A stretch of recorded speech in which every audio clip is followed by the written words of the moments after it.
Muchas gracias. Ya, rebobino, segunda vez. No, nos habíamos quedado en la clase número 3 en Historia de la Iglesia. Ya que avanzamos un poquito más lento, cosa que no es mala, porque es una materia un poco más densa, habíamos llegado hasta este punto que era un poco antes de Constantino. Para que nos ubiquemos, disculpe, esto sí voy a tener que hacerlo así porque para esta materia sí necesito que vayamos con esto a la par. Recordar que en esta asignatura estamos trabajando en bases cronológicas con diferentes etapas de la Iglesia, desde su fundación en la época apostólica hasta la iglesia contemporánea, que es la que tendríamos ya en el siglo XXI. ¿Ok? Estamos en la segunda etapa, que es la iglesia perseguida, que partió con la muerte del apóstol Juan y terminaría con el edicto de Constantino, el edicto de Milán. ¿Ya? Clase pasada vimos en forma, ya ni siquiera voy a tener, me lo voy a pasar nomás. Vimos esta fase de la etapa de la iglesia perseguida, perdón, donde nos centramos primeramente en los perseguidores y en los mártires. Revisamos un poco las diferentes formas en las que estos eran torturados y muertos de diferentes maneras, con las persecuciones que en diferentes periodos históricos estos llevaron. Y leámosle que la parte más lenta de la clase, pero que no es mala, sino como más densa, eran los motivos del cual, por qué el Imperio Romano se había ido contra el cristianismo principalmente. Porque, insisto, había muchas otras religiones, muchos otros pueblos que vivían del imperio, pero contra el cristianismo fue algo bastante notorio y marcado. Entonces revisamos algunas razones, las que eran religiosas, las que eran políticas contra el emperador, las que hacían referencia a los cultos escondidos que hacían los cristianos. Veíamos un poco esta idea de que al nivel de superstición y persecución fue tan grande que ya después Roma culpaba a los cristianos hasta por los desastres naturales. Entonces era un extremo muy importante, era un extremo así grande, potente. Y también hablábamos del rol social del cristianismo, que de una u otra forma iba nivelando o igualando a los demás, digamos, de los demás grupos sociales, por decirlo de una forma. Ya, avanzamos acá. El tema financiero, que creo que lo mencionaba Claudio la semana pasada, que como el sistema económico de Roma también se movía, perdón, por el tema religioso. Artesanos que recibían paga, el tema del dinero que va de las ofrendas, los cultos, los monjes, todo. Entonces, era un negocio más la religión, muy potente. Ya. Y llegamos hasta acá. Ahí está. Ok. Bueno, en el caso acá, habíamos visto la semana pasada, de forma resumida, cómo fueron las persecuciones más importantes, insisto, las más importantes, porque no fueron las únicas, dentro del periodo hasta llegar a Constantino, que es donde vamos a hacer una pausa importante. Nerón, que habíamos revisado con el incendio de Roma, Marco Aurelio, con esta comparación que le hacía del personaje de la película del Gladiador versus el Marco Aurelio histórico, que era un personaje mucho más violento, mucho más agresivo, por su postura de defender muy arraigadamente a Roma. Séptimo Severo, ya que también es reconocido que es llamado hasta el anticristo en su época, por el nivel de brutalidad que él tuvo en la persecución que inició. Vimos también a Valeriano, cuyo de los principales eventos que se le recuerda a nivel histórico es la muerte de uno de los obispos, ¿ya? El obispo de Cartago. Luego llegamos hasta Diocleciano, ya y sus respectivos sucesores, y aquí, bueno, esto lo expliqué muy rápido, pero ¿por qué hablamos de sucesores? Diocleciano, bueno, aparte de que el tipo sí hizo una persecución muy marcada hacia los cristianos, quema de Biblias, quitada de territorio, fue todo un tema muy, muy potente.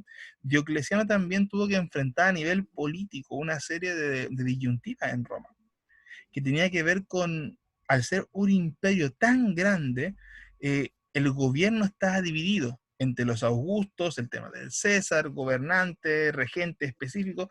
En resumen, hubo un punto en Roma, ya aproximadamente en este rango de tiempo, entre el 305 por ahí, en adelante, especialmente cuando él abdica, porque no se aleja totalmente, se aleja desde el punto de vista político, desde lo que es el gobierno como tal, de ser la cabeza, pero Diocleciano estuvo presente como un consejero, como un extra, pero llegó un punto en que Roma tuvo 5 gobernantes.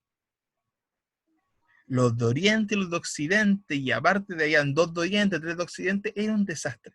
Entonces, Diocleciano, dentro de su contexto contra los cristianos, porque él fue un acérrimo atacante de ellos, un persecutor, así pero fulminante, pero él también tuvo que enfrentar una serie de disyuntivas políticas. Y dentro de esas disyuntivas políticas, cuando él abdica en el 305, Roma entra en un periodo de caos, caos de gobierno, ¿ya? Del 305 en adelante. Ahora, en este periodo de caos, uno de los gobernantes, uno de los gobernantes que tiene Roma es Constancio, que acá aparece en el punto 1, Constancio. Constancio, quien es padre de Constantino. Constancio en su momento era uno de estos 5 gobernantes que estaba dando vuelta en Roma. ¿Ok? Al tiempo nace Constantino, o sea, mucho antes de esto nace Constantino, hijo de Constancio, y su madre, una de las concubinas de Constancio, era cristiana. Y aquí es donde a nivel histórico se presume que Constantino tuvo sus primeros acercamientos al cristianismo. De hecho, Constancio, su padre, era una persona también tolerante, no una persona que fuera agresivo con los cristianos. Ahora, hay algunos historiadores que apuntan a que eso era porque Constancio tenía la crisis política.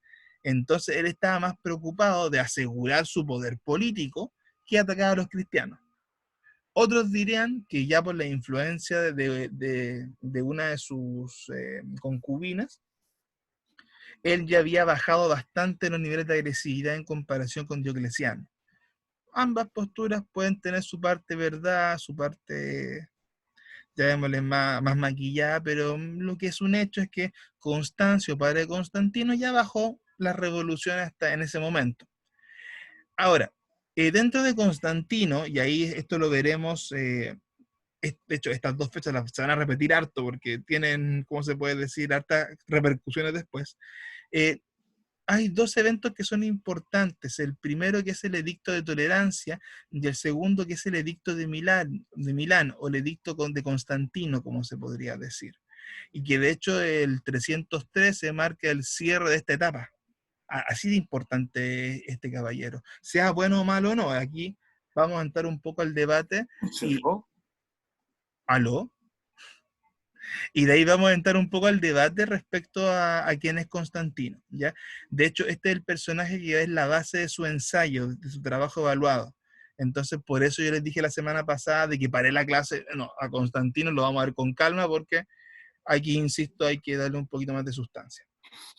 Constantino es un personaje que es relevante hasta 330 y tanto, que es cuando él muere, si no me equivoco, si no me falla la memoria.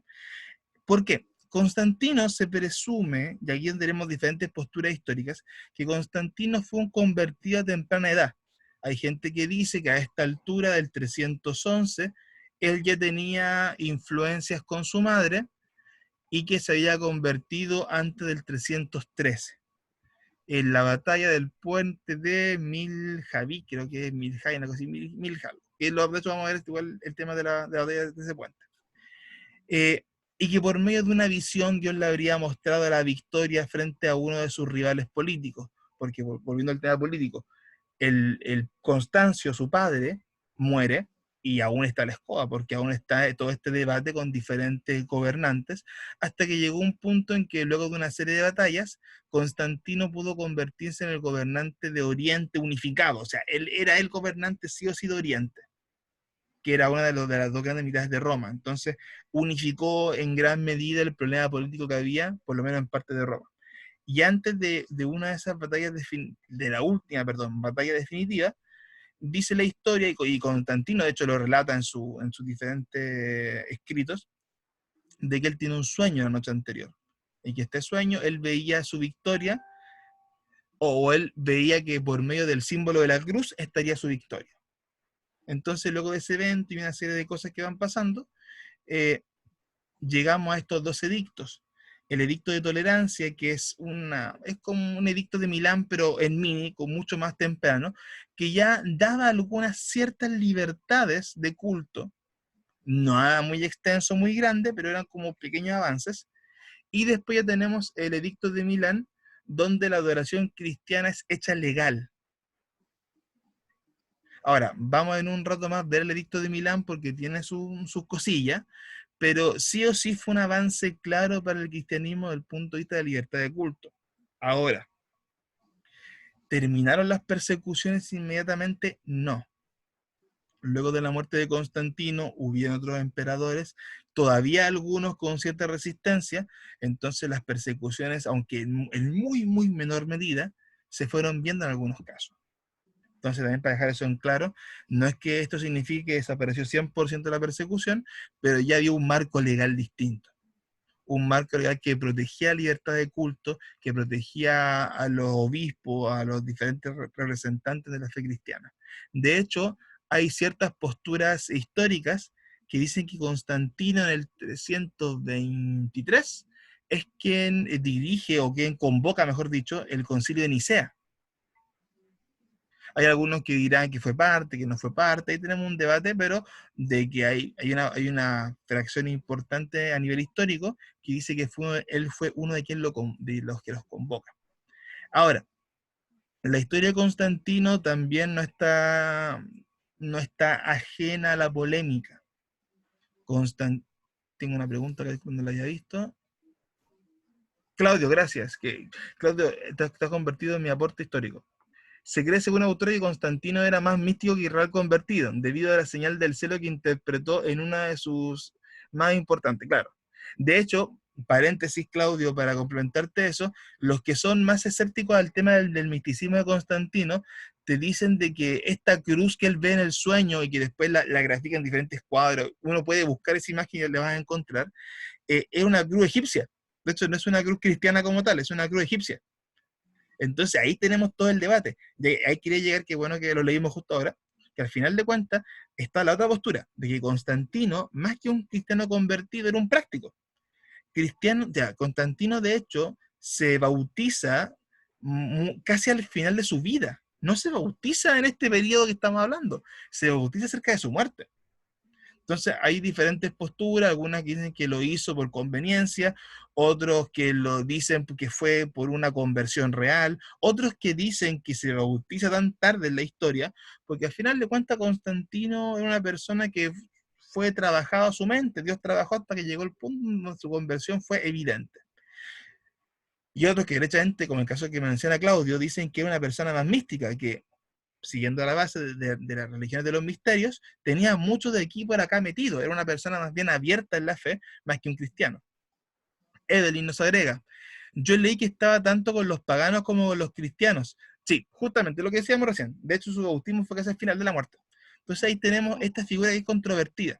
Por eso, y de hecho aparece acá en la pregunta al final de esta diapo, y de hecho es base de su ensayo, es responder esto, o esta idea.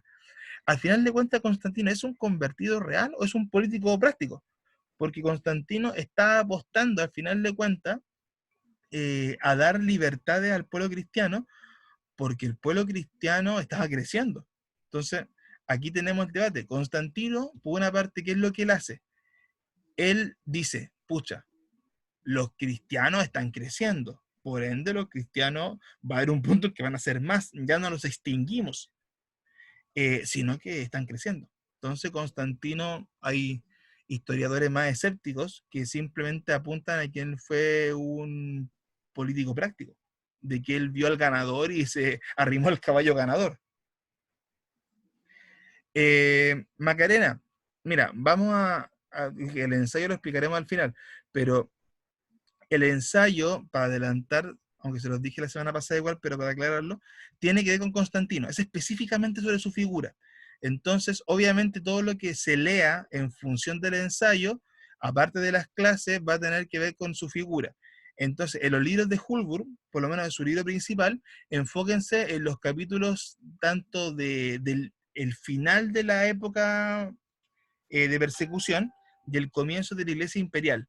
porque entre esos, el principio de la Iglesia imperial y el cierre del periodo de la persecución, te hablan mucho de Constantino, específicamente de estos eventos. Entonces, ¿qué les recomiendo, hermanos, para los que ya están tomando apuntes para ensayo, lo que sea?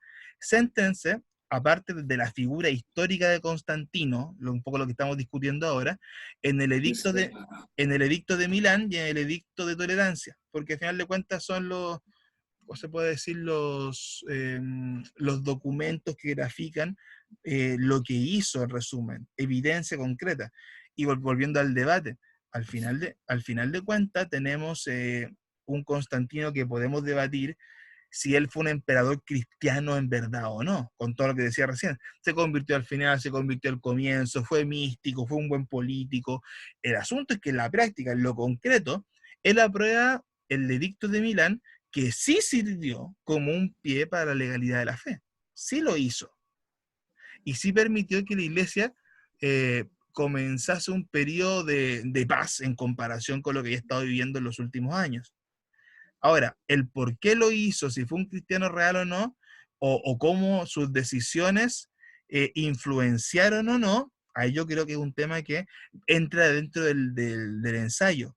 Si ustedes consideran que él fue un convertido real o fue un político hábil, simplemente. Arlet nos dice, sí, de hecho, por eso le decía a Arlet, si usted va a leer el libro de Hulbur o el de Baker, también le va a servir mucho. eh, el, Hermana Catherine, pues, no, que no me quiero emboinar la perdiz, yo entiendo lo que usted pregunta. Cuando lleguemos al ensayo, hagan todas esas preguntas sobre el ensayo, porque si no nos vamos a sentar ahora en leer, hacerlo, y nos vamos a perder en la clase. Ya, por eso les digo, yo respondí lo recién para que guiar su lectura, pero paciencia, porque si no, vamos a irnos en lo del ensayo y no vamos a avanzar nada del otro. Pues digo, 20 para las 10, párenme la clase. Y ahí todas estas preguntas. Arlet lo que decía es correcto, que es lo que les mencioné recién. Para enfocar la lectura de lo que es el tema de Constantino, el cierre de la iglesia, del segundo periodo de la iglesia perseguida y el inicio de la iglesia imperial, porque ahí es donde tendremos los efectos de Constantino en mayor detalle. El libro de Holburg y el libro de Baker les van a servir definitivamente. Ya, así que ahí obviamente tienen, mira, Mira, nomás, mi hermana te mandó las páginas, gracias hermana Arlet, de la 42 a la 58 en el libro de Hulbur. Si mañana tengo tiempo, le reviso el de Baker y vemos el de Baker, pero ahí van a tener relevancia. Igualmente, quiero ver si les mando algún videito de YouTube o lo que les pueda ir complementando en caso de que tengan dudas. Y eso lo voy a ir haciendo para que tengan la mayor cantidad de información posible. Estoy silenciando a los que no haya silenciado, por favor. Si tiene su micrófono prendido, apague. ¿Ya? Entonces, guárdenme las preguntitas por ahora del ensayo como tal para el final, para que no nos volemos. ¿Ok? Entonces, entendiendo esta primera idea de lo que hacía Constantino o de su rol, quiero que pasemos por la batalla clave, la batalla del puente de Milvio, que es la que les comentaba recién, este símbolo que decía Claudio de la cruz esta. La batalla de Milvio ocurrió en el 312, un año antes del edicto de Milán. Eh, Como les decía, esta fue una de las batallas clave para la unificación del Imperio Romano, que como les decía, llegó a un punto en que tuvo hasta 5 gobernantes. Ya, ve ahí, me están complementando. Muchas gracias, Arlet. Entonces, para aclarar, un año antes del edicto de Milán, la situación política de Roma era compleja. Como les dije, muchos emperadores, imagínense el caos político. O sea, usted comprenderá, o sea, no comprenderán, pero Roma desde el año 220 más o menos hasta esta fecha había tenido un colapso porque estaba eh, repleta de emperadores. Los emperadores se morían, los mataban, morían en batalla. Entonces estaba en un periodo de mucha inestabilidad política. Es por eso que desde un punto de vista súper práctico, la batalla de Milvio, que es la que ocurre en el 312, es tan importante, porque en la batalla de Milvio hay un tema de unificación política. Ahora, esta ocurre el 28 de octubre de 312, dato general, El ejército de Constantino, en resumen, versus Magencio. Magencio era otro de los gobernantes de la parte de occidente de Roma. Los dos que habían, o sea, los dos que están en Mocha. Ya a esa altura, Constantino ya tenía el poder suficiente para enfrentarse a Magencio, un emperador más antiguo en la práctica. Dame un segundo, Catherine, te vi tu mano levantada. Y la idea era poner fin a la tetrarquía, o sea, estas múltiples emperadores que habían para todos. Ahora sí, Catherine, te doy audio, dame un segundo. Dígame. Catherine, te di audio.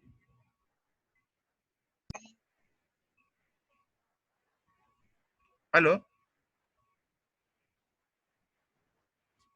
Espérate, no te escucho nada, no te escucho. Se me bajó el volumen, perdón, no quise decir eso. Ah, ya, ok, disculpe pensé que para los que no saben, el Zoom tiene unos símbolos que son para bajar la manito, como para que uno lo pesquen. Entonces, ya que vi el símbolo, pensé que era una pregunta, tranquila. Ya, ok. Entonces teníamos claro la batalla, el motivo por el cual fue la batalla, el objetivo que era esta unificación de los diferentes gobernantes que habían, y lo que les explicaba hace un rato. Antes de la batalla, Constantino, la noche anterior, de hecho, él relata que fue la noche antes, había recibido un sueño, otro dice que es una visión, ahí no queda muy claro si fue un sueño literal o fue una visión despierto, pero en resumen, dentro de este sueño se le ve a él saliendo victorioso de la batalla de Milvio, con el símbolo de la cruz como estandarte. De hecho, dentro de ese sueño, él destaca de que le aparece la frase, por este signo vencerás, haciendo referencia a la cruz. Ahora, como le decía hace un rato a Claudio, eh, aquí el debate de Constantino es complejo, porque hay gente que dice dentro de las imágenes que la cruz ni siquiera era una cruz cristiana, era una cruz egipcia, una mezcla un poco extraña. Ahí es lo que decíamos recién. Ya. Entonces, ese debate nos queda. El asunto es que Constantino declara que tiene una visión con la cruz y de que en esa visión se dice de que él va a salir victorioso, si va de frente con el símbolo de la cruz. Cosa que ocurre, Constantino gana la batalla de Milvio y es lo que lo unifica como un emperador clave al final de cuentas. Acá. No estoy bien. Listo. Ok, luego de esto, de la batalla, disculpen, luego de la batalla de Milvio, ya nos vamos de lleno al 313 con el edicto de Milán. Como les dije, 2 años antes fue el edicto de tolerancia, el 311, que fue como un preludio mucho más pequeño. Pero en febrero del 313 aparece el edicto de Milán, o el edicto de Constantino, como también se le conoce. Ahora, este edicto se da cuando se reúnen los dos emperadores, el emperador de Occidente, que era Constantino a esa altura, ya después de que Magencio es derrotado, y teníamos al emperador de Oriente, Licinio, un emperador que no es relevante en este momento, pero el emperador de la otra mitad del imperio. En resumen, en este edicto, ellos se ponen de acuerdo para los principios de libertad de culto, podríamos decir así, o libertad de religión, para todos los ciudadanos. Ahora, aquí viene el primer elemento que hay que desmitificar. Cuando uno, así sin mayor conocimiento, escucha sobre Constantino, sobre el edicto de Milán, lo primero que se dice que fue el edicto para los cristianos y que los cristianos eran libres de predicar su fe. Cosa que es cierta, pero no totalmente cierta. ¿En qué sentido? El edicto de Milán permitía la libertad de religión, pero para cualquier religión. Recordarán que hace mucho tiempo lo habíamos dicho, Roma permitía cierta libertad de religión de otros credos, pero hasta cierto límite y con muchas restricciones, incluyendo el tema de los impuestos, todo eso. Pero el edicto de Milán, disculpa,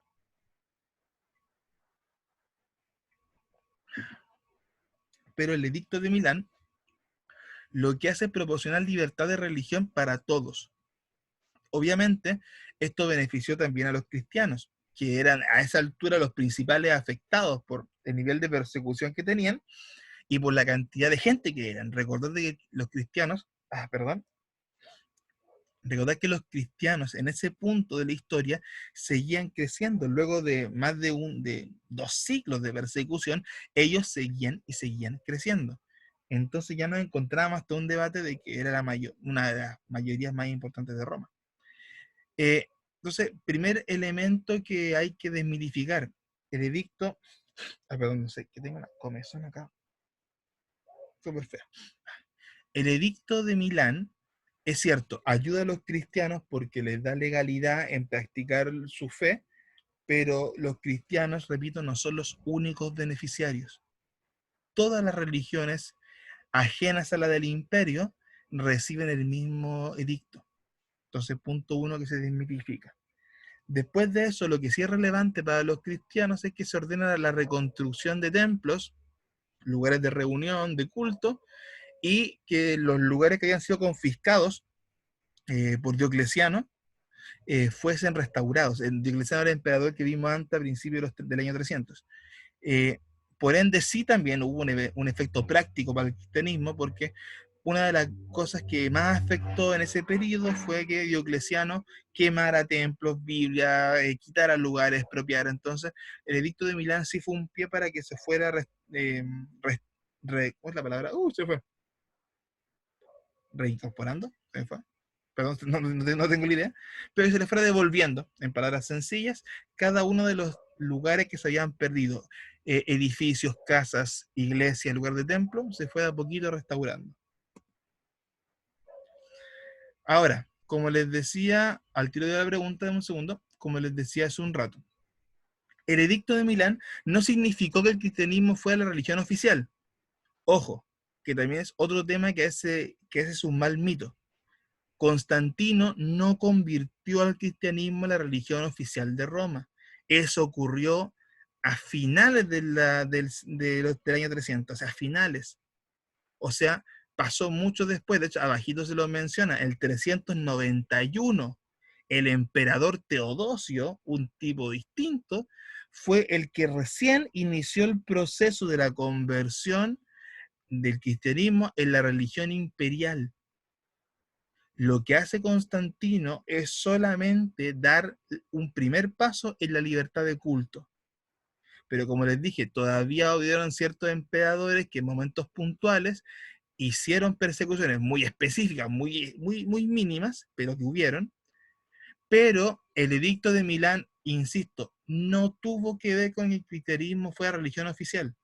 Fue solamente un tema de libertades.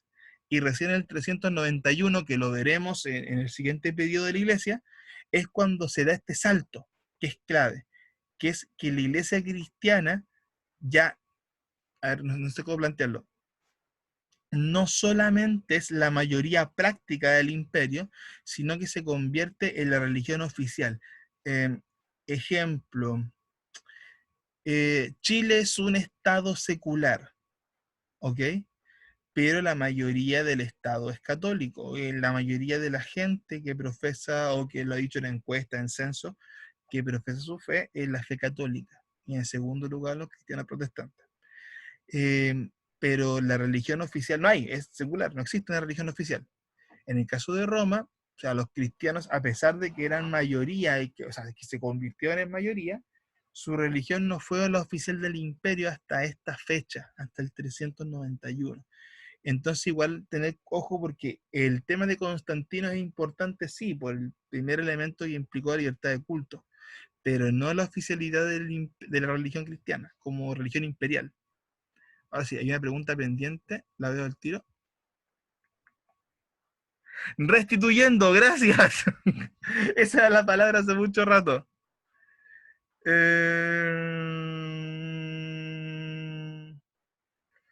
Sí, mira, no quiero adelantar materia, pero ojo, el 374 son edictos que poco a poco van dando poder al cristianismo. Fíjate, le van dando mayores atribuciones. Sí, desde esa fecha, pero la oficialidad como tal fue con Teodosio.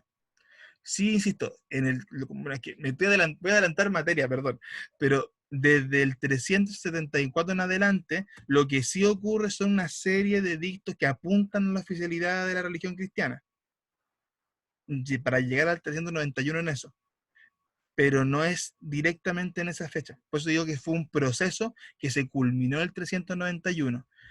Y que pone el otro acá,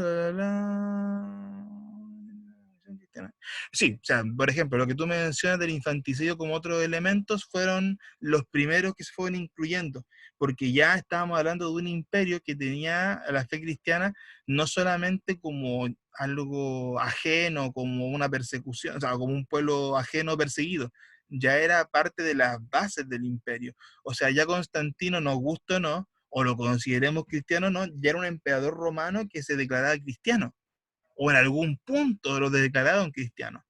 Entonces ya era normal ver a cristianos en las cortes imperiales, era normal ver a cristianos en cargos públicos relevantes. Entonces, este proceso que te digo que parte en el 74 se culmina en el 391. Ya, pero dejo hasta ahí porque no me quiero adelantar más materia. Pero sí, tienes razón en el sentido de que se parte ahí, pero terminamos recién con Teodosio. Pero ya, me voy a adelantar más y tampoco es la idea. O sea que hay gente que dice, yo entiendo el ansia, pero que si tiro toda la carne a la parrilla de una, después nos hacemos en veloz cronológico. Pero tiene razón, desde esa fecha en adelante. Ya, bueno, aquí un poco para resumir la idea de Constantino, y insisto que esto le estoy dando tiempo porque es la base del ensayo. Eh, Ahora, aquí tenemos un debate que es súper grande, y aquí vas a encontrar diferentes posturas en estudiosos cristianos, evangélicos, católicos, historiadores seculares incluso. Si al final de cuentas lo que hace Constantino es una decisión política o religiosa, que es lo que decíamos recién, lo hizo porque su fe, aunque no perfecta, tenía una convicción, o lo hizo porque entendió que políticamente si seguía apostando a la persecución iba a salir para atrás. Entonces fue más bien práctico. Tenemos un debate ahí. Ahora, también es verdad que Constantino era hábil en su política, porque él también entendió que si seguía con esta visión que coartaba a las demás religiones, estaba generando un declive en el imperio romano. Esta crisis social y política que había entre sus problemas con los otros gobernantes, entre sus problemas internos que se generó, e incluso cuando ya avancemos más adelante al periodo que mencionaba Claudio, por el 370 en adelante, ya Roma se había dado cuenta de que su brújula moral estaba perdida, totalmente, que su brújula moral estaba extraviada. Entonces, un poco menciona el último punto que hace referencia a lo que se viene en el futuro.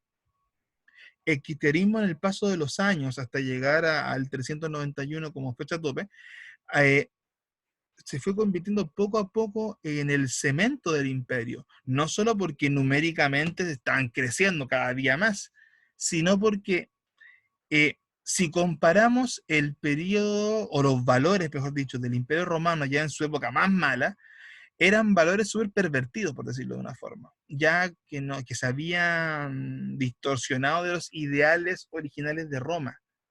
Entonces el cristianismo, por lo menos para los políticos romanos, significaba eh, una base moral súper potente, porque cuando uno lee la Biblia en estricto rigor es un libro de ley súper estricto, y que te hace un llamado a dejar cosas de tu vida, a entregarte al Señor, a dejar las cosas que te alejan de Él. Entonces te plantea un modelo de vida que es de la visión más estricta, más específica, que es lo que te dice, el camino es este, tienes que ser recto, debes tener una moral recta, bla, bla, bla.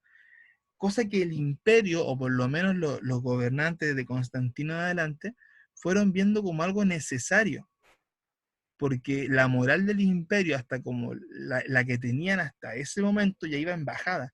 Lo habíamos discutido en clases anteriores, ellos ya tenían conflicto, o ya tenían una baja respecto al tema de las deidades.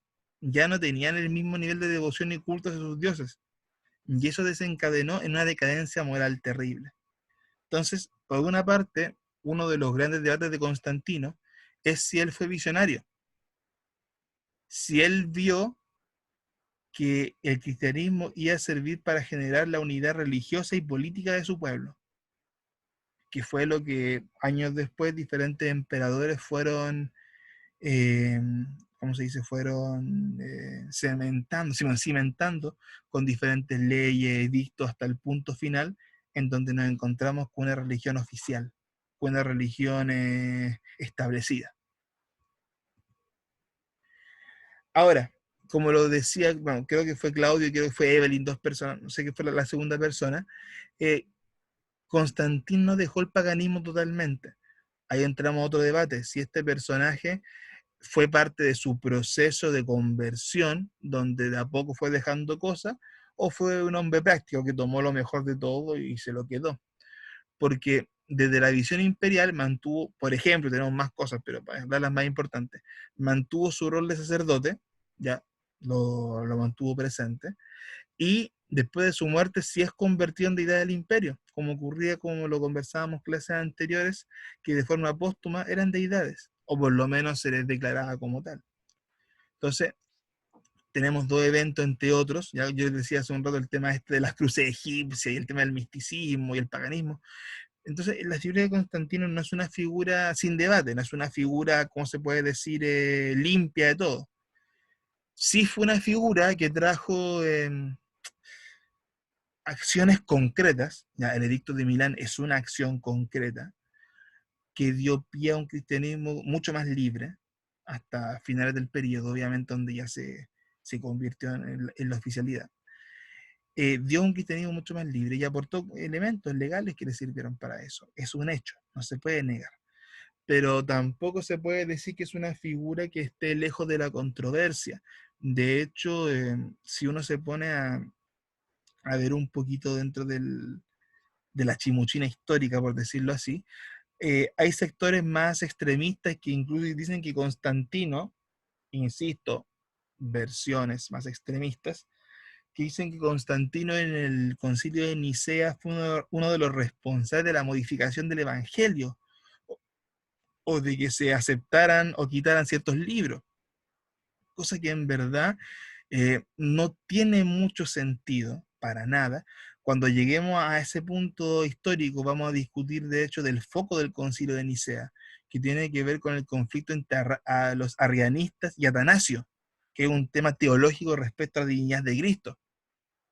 Entonces, esas versiones también más extremistas de Constantino tampoco son correctas, porque su rol al final de cuentas es un rol político práctico, pero de ahí a decir que tuvo un nivel de influencia en el canon, como algunos lo han atribuido, ya es un tema ya totalmente tirado de las mechas. Así que hay que hacer la diferencia sobre ese punto. Ahora, insisto, es una figura que a pesar de que no sea muy blanquita, porque tiene sus tonos de gris bastante marcados, y insisto, sí fue clave, para bien o para mal, fue clave del cristianismo. Y de hecho, es clave en lo que va a ser el rol de la iglesia en los siguientes años. Y que también se lo incluye en la pauta del ensayo como un elemento que ustedes pueden considerar, porque para muchos, luego de Constantino, es cuando la iglesia se casa con el imperio, es como que se hicieron amiguis. Y ahí muchos ya te postulan que fue el primer gran error de la iglesia.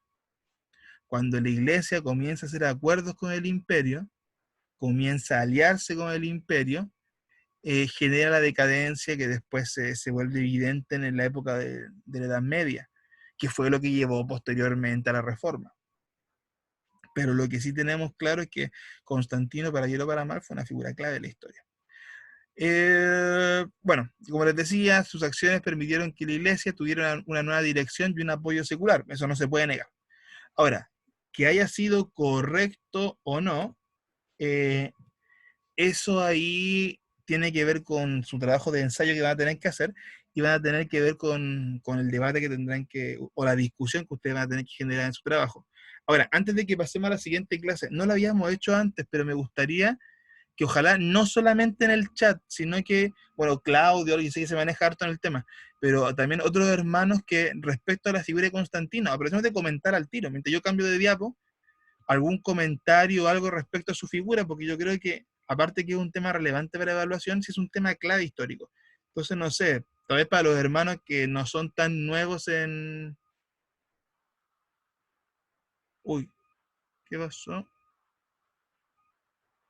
Consulta, Lo, Constantino, lo escucho, sígueme. Constantino, yo tenía entendido que él había universalizado, bueno, fuera de la clase sí, fuera del texto que tenemos como guía, que Sí, sí. Constantino era quien había universalizado, digamos, el cristianismo. Mm, Y por lo que estamos viendo no es así.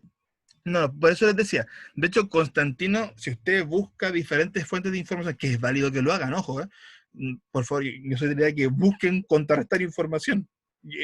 Para este tipo de materia es lo mejor. Si tú buscas en diferentes versiones, Constantino se dan diferentes roles. En algunos es como usted dice, hermano René, que a Constantino se le atribuye poco menos que la universalidad del cristianismo. Ahora, ¿cuáles son los puntos que yo le doy en contra de esa postura?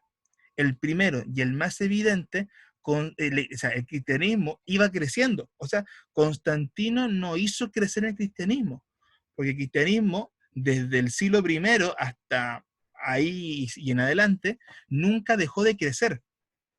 O sea, el cristianismo poco a poco se estaba volviendo la mayoría del Imperio Romano.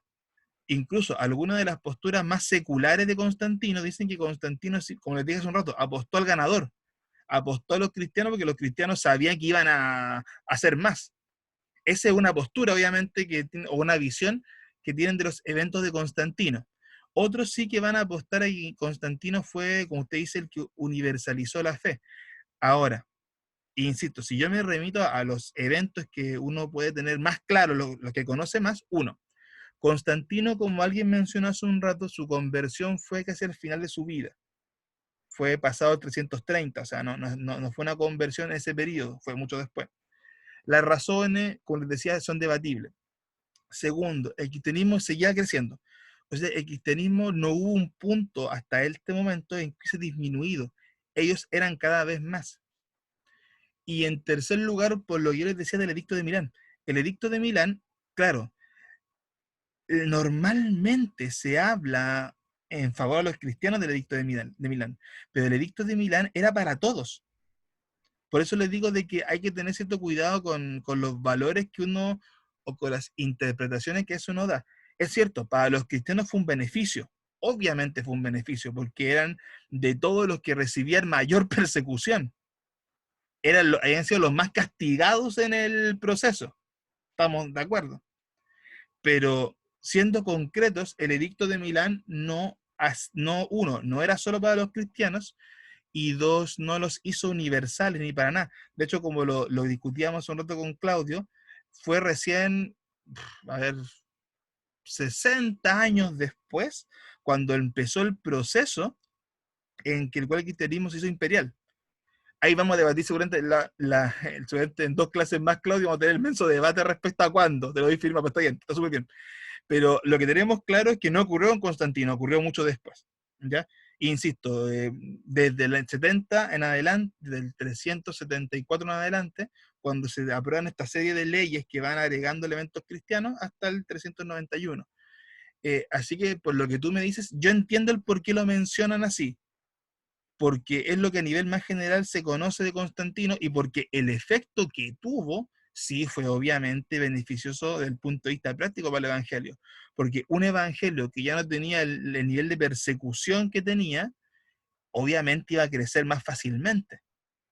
Porque ya no estábamos limitados a predicar escondidas, ya no teníamos de una forma tan presente la persecución, por lo cual sí benefició. Pero de ahí a decir que Constantino es el precursor a la universalidad del cristiano, por lo menos de mi postura creo que es un error. Aportó, obviamente, pero no lo creo. Ahora, insisto, y hermano amado, aquí nuevamente, eh, contrasten siempre información, háganlo, es lo más sano para esto. Y de hecho les va a servir porque, insisto, la figura de Constantino es una figura controversial, sí o sí, sí o sí, o sea, eso no lo podemos negar, para bien o para mal. De hecho, hago un paréntesis. El fin de semana me puse a ver, bueno, a leer un poco y a ver, y encontré un canal de YouTube que hace como estudios. Y es un canal católico, extrañamente. Y me puse a revisarlo porque había un estudio de Constantino y tenía curiosidad de cómo los católicos lo ven a él. Y fue interesante. Y de hecho los católicos, bueno, por lo menos una facción, porque obviamente tú vas a encontrar de todo, pero una facción de ellos atribuyen que la figura de Constantino fue, ¿cómo es la palabra? Denostada, o sea, fue tirada para abajo, fue basureada por los protestantes. Porque para alguna facción de los católicos la figura de Constantino está súper en alto, lo tienen así, súper arriba. Y que fueron los protestantes quienes la tiraron para abajo.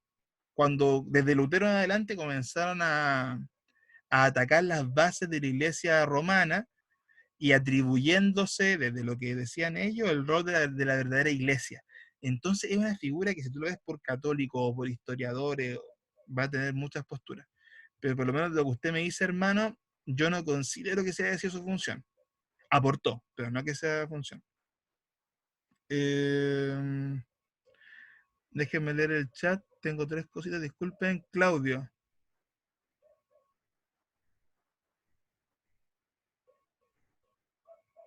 Ah, sí, sí, lo que decías... Sí, esto lo leí antes, disculpen, no sé por qué me se lo he repetido. Que es lo que mencionamos del 74 en adelante. Y Evelyn nos agrega, otra cosa importante de Constantino es el cambio del día del Señor del sábado al domingo.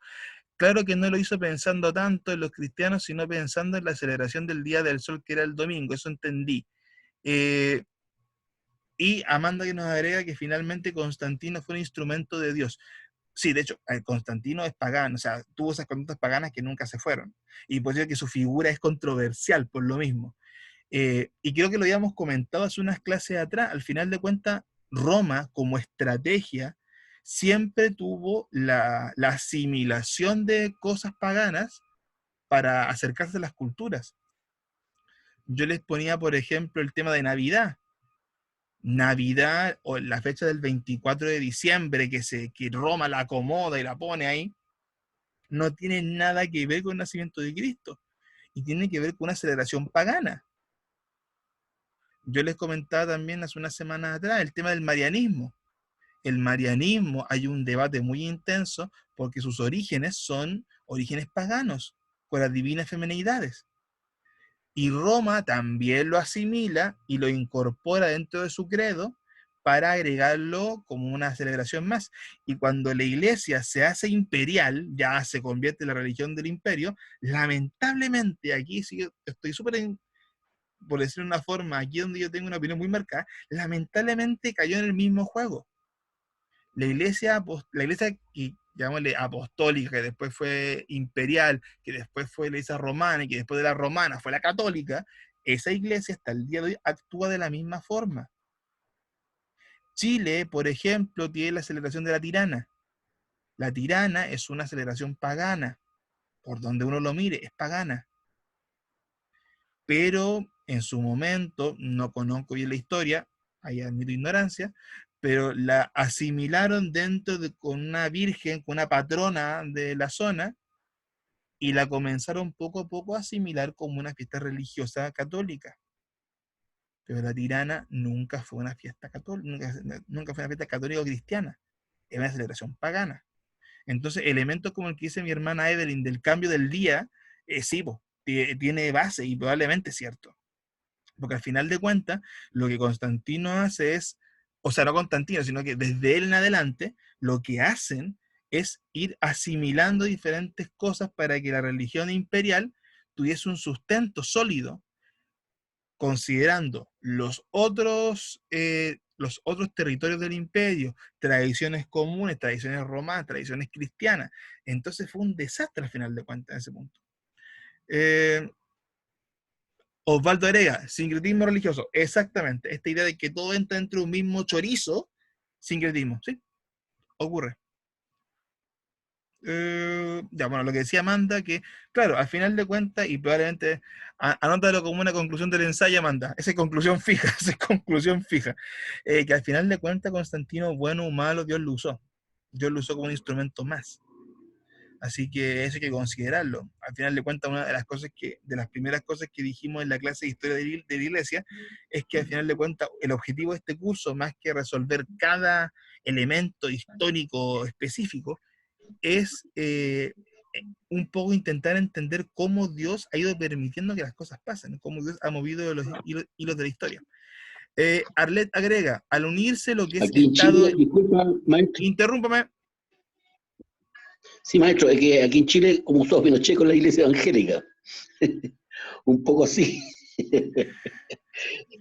No sé, es controvertido. Es Es que delicado es el tema. controvertido. Claro. No, no, creo que no tenemos suficiente confianza para poner a hablar de dictadura en este grupo. Pero, a ver, Bueno o malo, la iglesia evangélica avanzó bastante aquí en Chile, en sí, pues eso distintos digo, sectores políticos. es otra figura controversial. Pero, Bueno, mira, de hecho, no es una estrategia que sea extraña para los políticos. Ojo, los políticos hasta el día de hoy hacen lo mismo. Sea cual sea, van donde convenga. Arlet agrega, al unirse lo que es Estado e Iglesia, dio ingreso al catolicismo. Las formas y ceremonias del paganismo gradualmente se fueron infiltrando en la adoración. Algunas de las fiestas paganas llegaban a ser fiestas de la iglesia con cambio de nombre y adoración. ¿Estamos de acuerdo? Alrededor de 405 después de Cristo, en los templos comenzaban a aparecer, adorarse y rendirse culto a las imágenes de santos y mártires. Espérense, perdí. Ahí está. De santos y mártires. ¡Se cayó la señal! ¡No!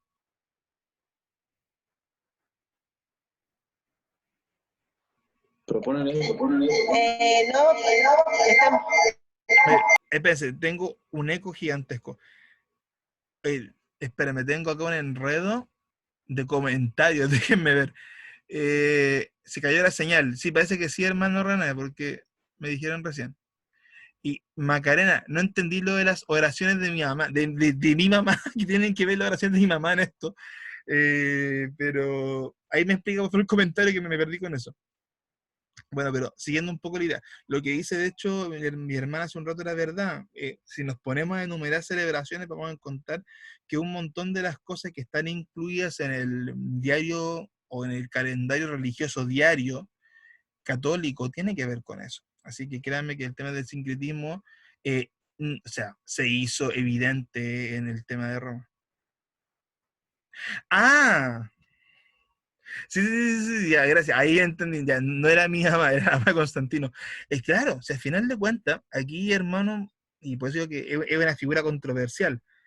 En el mejor de los casos, para mí, Constantino fue un cristiano que estuvo durante mucho tiempo en una confusión permanente en su vida y también estuvo lidiando con sus enseñanzas de Roma, con la influencia pagana. Y ahí la fe de una forma y se hizo parte al final de cuentas, él verdad se convierte al final de su vida, se bautiza y todo. Entonces ahí tenemos un debate interesante sobre cómo fue o no. Claro, ahí, como dicen mis hermanas, las oraciones de las madres que son súper potentes. Y al final de cuentas, no sabemos, porque eso está dentro de la voluntad de Dios, cómo al final la oración de las madres, de la familia, de los que doblan rodillas, hace efecto en la vida de una persona. Por eso les digo, la figura de Constantino, yo no soy la idea de satanizarla, ni tampoco elevarla, porque cumplió un rol político, cumplió un rol religioso. Sí creo yo que hubieron cosas que de ahí en adelante se pidieron en pique en la iglesia, que mi hermana lo graficó muy bien en su comentario del chat anterior. Ojalá puedan verlo todos cuando te habla del tema de la adoración, de las imágenes y todo. Porque cosas que hace un par de siglos atrás eran impensables para la iglesia, que de hecho la iglesia se enfrentaba a ellas, después se convirtieron en algo oficial. Entonces, cosas como esa que obviamente marcaron un antes y un después. Ya, avanzamos, no queda mucho lamentablemente, porque dije 20 para las 10, moléstenme. Tengo un reloj al lado, así que a pesar de que me puedo pasar, pero ando viendo la hora, la tengo presente. Ya, ok. Clase número 4 de Historia de la Iglesia. Seguimos en el periodo de Iglesia perseguida, solamente que esta clase número 4 se va a centrar en los dos aspectos que nos faltaban.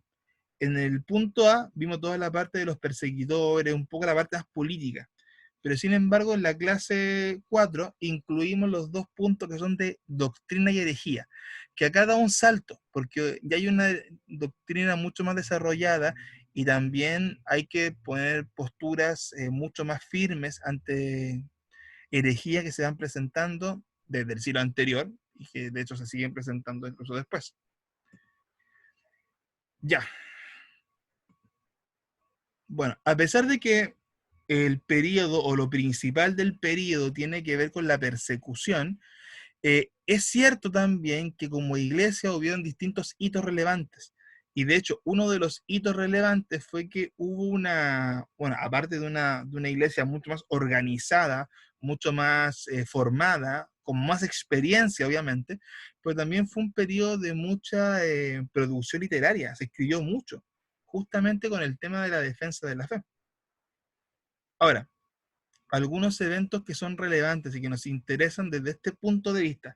Recuerden que seguimos en el mismo periodo de la iglesia. Ojo, solamente hemos cambiado el tópico, ya, pero seguimos aquí mismo. A esta altura ya teníamos todos los escritos del Nuevo Testamento listos, ya poco después del año 100. Los que estuvieron en la clase de Juan antes ya estamos claros de que entre el 95 y el 100 ya teníamos el canon completo, por lo menos escrito. No definido, pero sí escrito. El establecimiento de todos los libros como canon no fue de inmediato, de hecho fue recién en Nicea, pero ya habían algunos libros que ya eran aceptados generalmente, mientras que otros ya no, teníamos diferencia. Habían algunos muy aceptados, otros que tenían cierto recelo. La ley, por ejemplo, se leía, se entendía, pero dentro del Nuevo Testamento los evangelios eran aceptados totalmente, libros como Hechos, como Romanos también eran libros muy aceptados, las cartas paulinas, las cartas juaninas, por lo menos primera de Juan, pero otros, el Apocalipsis, de hecho, el Apocalipsis era muy leído. Recordar que eh, la iglesia primitiva, por lo menos los primeros 200, 100, 200 años, esperaba de forma muy inmediata el rapto, esperaban de forma muy inmediata que se cumpliese el Apocalipsis. Lo veíamos hace un rato. Uno de los perseguidores era considerado como el anticristo, entonces era también muy aceptado. Pero algunos libros como Hebreos, algunas de las cartas paulinas, o sea, juaninas o de las epístolas generales también, costaba todavía que fueran aceptadas, no eran libros de lectura general. Eh, bueno, y algunos libros que no eran canónicos también eran leídos. Ahí podríamos encontrar la fuente Q, como lo llamamos hace un rato, los relatos, perdón, de la pasión, y libros que no eran canónicos también. Y la conformación del canon del Nuevo Testamento fue un proceso gradual, ¿ya? O sea, no fue de un día para otro, pero estamos claros que no puede fijarse antes del 300. De hecho, Nicea en el 323 lo ratifica, pero no antes de eso. O sea, no tenemos una Biblia como tal, un libro como tal, antes de esa fecha. Ahora, aquí saco una frase directamente de Hulburg, que está en el libro, y es un tema que es relevante porque los concilios, que son estas reuniones de líderes eclesiásticos, a ver, quiero plantearlo bien para que no se vea un enredo. No es que técnicamente escogieron los libros, no es como este sí, este no, este queda afuera. A esa altura de la historia, la gran mayoría del canon era aceptado, era leído y era, a final de cuentas, usado. Insisto, probablemente excepciones puntuales. El caso de Hebreos, como les digo yo, en el Nuevo Testamento, el caso del Cantar de los Cantares del Antiguo Testamento, que eran tal vez los casos más controversiales. Pero en general, lo que hicieron los concilios fue solamente ratificar algo que ya la iglesia estaba haciendo. Porque a veces está la mala creencia de que los concilios por su cuenta y por su, ¿cómo se dice?, por su malicia, definieron el canon o cambiaron el canon de cierta forma. Disculpen. Como les decía hace un rato, incluso algunas visiones más extremas que pensaran que Constantino manipuló el canon. Y no, Constantino tenía monos que pintar ahí. Entonces, Hulburg, de una forma muy sabia, lo plantea de esta forma, y creo que es la correcta. Los concilios simplemente ratifican, dan como el sello, por decirlo así, a prácticas que ya se hacían, ya se leía el canon de la Biblia. Nuevamente, con su gran mayoría claro, y con algunas excepciones que fueron las controversiales, pero se leía. Entonces no era algo ajeno. Ahora bien, recordar que este segundo periodo de la iglesia inicia aproximadamente el año 100 después de Cristo con la muerte del apóstol Juan, lo que decíamos en la clase pasada. Se inicia cuando el último testigo ocular, cuando el último de los discípulos ya deja esta tierra. Dentro de este periodo apostólico, como lo veíamos en su momento, los apóstoles como tal, Pedro, Pablo, Santiago, eran los principales referentes, eran los líderes indiscutidos, no había más líderes, eran ellos, y no se les cuestionaba eso. Y funciones como los timoteos, ancianos o obispos eran apoyo, no eran los principales. Pero sin embargo, ya pasado ese tiempo, ya cuando entramos en este segundo periodo, acá te dan del año 125, puede ser un poco antes incluso, pero ya los obispos poco a poco fueron ganando una autoridad mucho más grande y mucho más específica. O sea, los obispos de diferentes ciudades clave eran, no es independiente hasta cierto punto, y con una autoridad más que clara y definida. Era un cargo religioso que estaba establecido, que no se le cuestionaba, por decirlo de una forma. Es como si ahora, bueno, la jerarquía católica utiliza el tema de los obispos como una alta autoridad. Incluso en algunos casos, en algunas congregaciones o denominaciones, también se utiliza el rol de los obispos como un cargo específico. Entonces, no es algo que hasta el día de hoy sea raro. Ahora, el tema este del gobierno episcopal como el gobierno religioso, yo sí creo que es necesario y tiene que estar presente, es dominante. Imagínense que con todo el periodo de persecución que hubo, la cantidad de muertes, la cantidad de caos que hubo del punto político, imagínense una iglesia sin líderes. Hubiera sido un desastre. Entonces, como usted sabrá, los que hemos leído en la escritura desde el Antiguo Testamento, Dios no le agrada el desorden, no le agrada la anarquía, partamos así, porque desde el comienzo fue poniendo liderazgo de una otra forma. El hombre sobre la mujer, en los patriarcados, Moisés, los líderes, los jueces como líderes específicos, luego toda la parte de los reyes, y así sucesivamente. Entonces, no es algo ajeno a la naturaleza de la escritura. La escritura siempre nos habla de un orden. Obviamente un orden saludable, un orden que Dios guíe, pero un orden al fin y al cabo, no te plantea una desestructura. Por lo cual la iglesia primitiva no podía hacer algo distinto. La iglesia primitiva también respondía a un orden, respondía a una estructura, respondía a una forma de cómo gobernarse. ¿Ok? Entonces, para que no veamos como es algo extraño o algo inventado después, no. La iglesia tenía jerarquía ya en ese tiempo. Bueno, obviamente esta nueva organización con los obispos tenía una razón de ser. Ya no teníamos a los apóstoles, la principal, no teníamos a los líderes, a los líderes por excelencia. No los teníamos. Teníamos que considerar ya a líderes modernos, por decirlo así. Segundo lugar, crecimiento de la iglesia hizo necesaria la organización y disciplina. Yo creo que todos estamos claros con esto.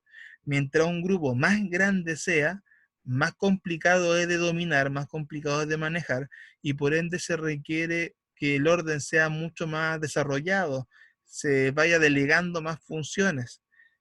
Incluso las iglesias más grandes, las que tienen miles de personas, no funcionan con un solo pastor. Ni muertos funcionan con un solo pastor. Se muere el caballero antes de un año. Fallece porque no le da el cuero. Y de hecho, generalmente esas iglesias funcionan con muchos pastores. Sea con pastores de apoyo, pastores específicos para niños, para jóvenes, para damas, varones, como sea la estructura. Pero funciona con más estructura. De hecho, me imagino que en sus iglesias, en más de una, tienen que haber pastores de apoyo o encargados de obra, o como les llamen. Pero que al final de cuentas culpen este rol de cuando las responsabilidades son demasiadas, obviamente estos van y son un aporte, son un apoyo. Punto 3. Ante la persecución, la unidad entre las diferentes iglesias fue necesaria. Punto aparte. Si la iglesia, el cuerpo completo, no estaba informado entre ellos, no estaba unido, no había comunicación, obviamente iba a ser un blanco mucho más fácil para la persecución. Imagínense ahora. Ahora tenemos medios de comunicación directos, el WhatsApp, el teléfono. Es fácil, hay que, oye, pasó esto, hermano, contácteme. Allá no, allá tenían que confiar ciegamente los unos con los otros para tener una red de información buena y saber cómo enfrentar las persecuciones que se levantaban muchas veces no de forma simultánea en todo el imperio, sino que partía en una zona, después iba extendiéndose. Entonces ahí la comunicación obviamente era necesaria y para eso una organización fuerte y una organización sólida era necesaria. Y como punto 4, que eso nos va a conectar un poquito con lo que viene acá, es que ya que nacieron diferentes herejías en el periodo, se hizo necesario que las autoridades de la iglesia, el obispado, eh, presentase una posición unificada, una postura en común. Eso le daba mucha más fuerza, obviamente, a lo que cada uno quisiera decir. Ahora, rol del obispo. Y esta, déjame dar un segundo. Ya, déjenme llegar hasta acá y vamos a hacer la pausa. Así que vemos esta y la otra diapo. Bueno, el rol del obispo, aunque originalmente era un rol que mezclaba lo secular con la parte administrativa de la iglesia, en la medida de que la iglesia fue requiriendo un trabajo de tiempo completo por la cantidad de gente, por la complejidad del rol, poco a poco el obispado se fue haciendo parte de un ministerio de 100%, por decirlo así. Esto obviamente generó una necesidad económica, por razones obvias, y se fue pidiendo al obispado o a los encargados de la iglesia que por favor fueran dejando sus trabajos. Es como, lo necesitamos más tiempo, necesitamos que su liderazgo esté presente más todavía. Y eso fue lo que gradualmente llevó a lo que conocemos ahora como un obispado o un ministerio al 100%, que insisto, no es algo nuevo, no es algo de ahora, sino que desde la iglesia primitiva ya se cumplía ese rol, que fue gradual, pero que llegó a un punto donde se hizo necesario de que el ministerio fuese 100% dedicado. Ahora, ahí entramos ya a un debate distinto respecto a si eso es válido en el mundo actual o no, si eso corresponde o no. De ahí empezamos un debate interminable, eso del diezmo, la ofrenda, el pastor que trabaja, si la pastora debe ser parte del pastora, y toda una cosa que se derivan de eso al final de cuentas. Ahora, yo creo que las cosas que sí podemos tener claras, o que sí podemos tener definido, es que el ministerio es es un llamado primeramente, es un llamado del Señor. Si tú no tienes llamado a ser ministro, no seas ministro, porque si no va a ser un desastre. Y que también requiere tiempo, requiere esfuerzo, hay un desgaste físico, emocional, espiritual, que es real. O sea, yo sé que muchas de las personas que estudian acá son pastores y lo deben tener más que claro. Yo durante muchos años he estado ayudando a mis pastores de la iglesia como líder de jóvenes en su momento, como maestro, como parte de equipo de trabajo, y uno sabe eso. Y sabes que al final de cuentas el pastor o los pastores no son solamente el domingo en el púlpito, son siempre. Entonces, yo creo que ese punto no lo podemos discutir. Podríamos discutir temas más económicos, si corresponde una ofrenda, corresponde un diezmo, corresponde a la membresía.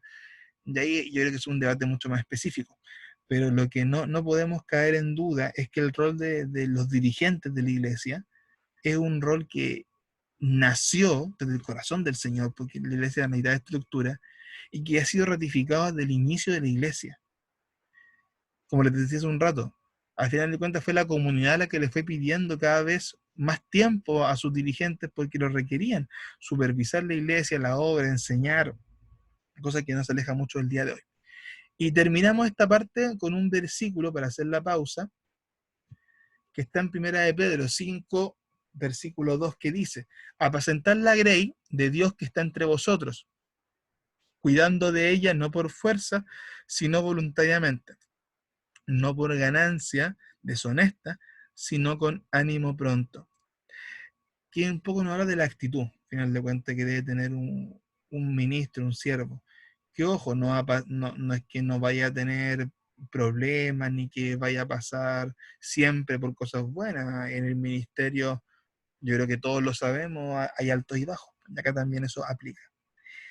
Así que eso, hermano, miren, hasta aquí, preguntas, comentarios, porque cuando entremos con lo del ensayo me voy a dedicar a eso. Entonces, respecto a lo que hasta el día de hoy vimos, preguntas, consultas. A la una, a las dos, a las tres. Ya. Cerramos lo que es clase, ¿ok? No voy a parar la grabación, pues si alguno no pudo estar en la clase, pero para que escuche también la parte de la explicación del ensayo. Así que voy a dejar el audio un poquito más. Ok. Hoy día llegó a sus correos algo que ya les estaba adelantando desde hace algunas semanas, que tiene que ver con el trabajo de ensayo. ¿Ok? Primero que todo voy a explicar lo que es el documento que les envié y después vamos parte por parte. En el documento se incluyen dos cosas. Lo primero, que es una pauta. ¿Qué quiere decir esto? Yo me voy a basar en esto para evaluar si su ensayo está bueno o malo. Y al final lo que va a implicar su nota. ¿Ok? Sé que se ve gigante, pero si usted lo ve, y eso quiero que lo veamos, no es nada tan imposible, que estén tranquilos con eso. Les pongo un ejemplo. En el punto A es básicamente entregar en las fechas acordadas y en un formato. O sea, usted ya tendrá 6 puntos por entregar el trabajo como corresponde.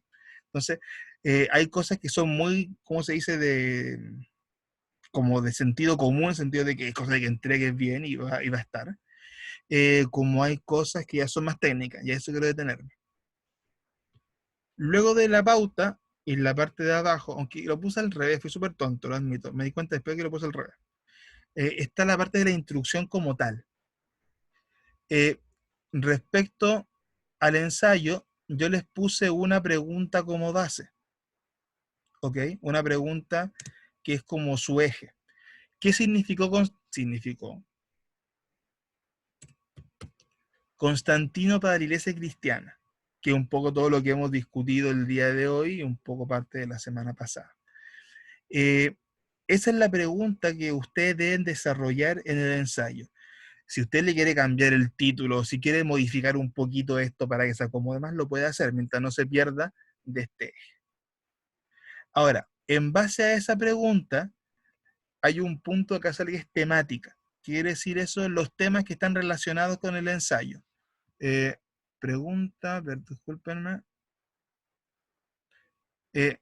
Abrí el Word. ¿Qué pasó? ¿No se abrió el Word? Hermanos amados, me corrigen. ¿Ustedes ven el Word o no lo ven?